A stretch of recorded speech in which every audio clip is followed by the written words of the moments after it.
हम सब इस बात को जानते हैं कि कांग्रेस की मंशा हमेशा सत्ता एन केन प्रकारेण सत्ता प्राप्त करनी रही है। वे देश की कीमत पे सत्ता चाहते हैं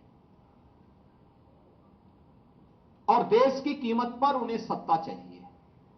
इसके लिए महिलाओं पर बर्बर अत्याचार करने वाली तालिबानी प्रवृत्ति को भारत के अंदर लागू करना चाहते हैं। यानी व्यक्तिगत कानून को कांग्रेस सत्ता में आने के बाद लागू करने की बात करती है।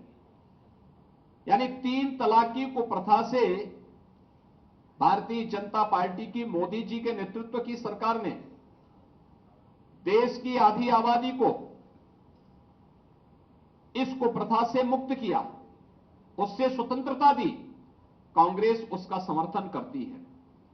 यानी व्यक्तिगत कानून देश के अंदर हम कहते हैं 2 प्रधान 2 विधान 2 निशान नहीं चल सकते। इसके लिए 1953 में डॉक्टर श्यामा प्रसाद मुखर्जी जी ने अपना बलिदान दिया था। लेकिन कांग्रेस देश के अंदर व्यक्तिगत कानून लागू करिए सरिया कानून लागू करना चाहती है, तालिबानी विध्वंस का समर्थन करना चाहती है।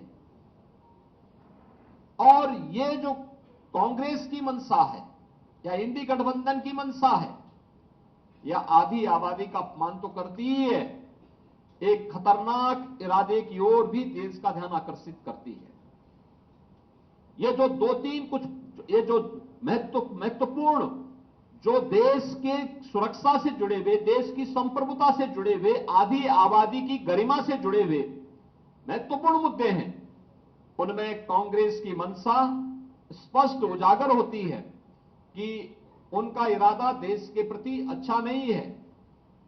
वे एन केन प्रकारेण अपने उस पुराने डीएनए के अनुसार फिर से कार्य करने का प्रयास कर रहे हैं, जिसके कारण 1947 में देश का विभाजन हुआ था, जिसके कारण देश लगातार आतंकवाद, उग्रवाद और अलगाववाद की चपेट में आया था, जिनके उस डीएनए के कारण देश के अंदर सभी संस्थाएं भ्रष्टाचार के आकंठ में डूबी थी। एक अविश्वास का माहौल देश के अंदर खड़ा हो गया था। कांग्रेस इस देश को फिर से उधर ही ले जाना चाहती है।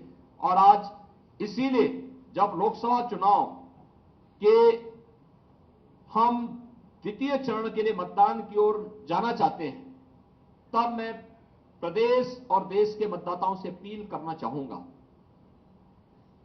कि देश यानी जीवन आपका है, सुरक्षा आपकी है, देश आपका है, वोट भी आपका है।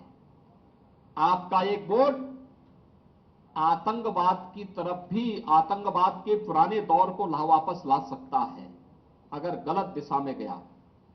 और आपका एक वोट भारतीय जनता पार्टी के पक्ष में जाने का मतलब आतंकवाद को सीमा पार ही निपटाने की जो भारतीय जनता पार्टी और हमारी मंशा है, और जिस पर हम लोगों ने पूरी ईमानदारी के साथ काम किया है, भारतीय जनता पार्टी उस अभियान के साथ आगे बढ़ रही है।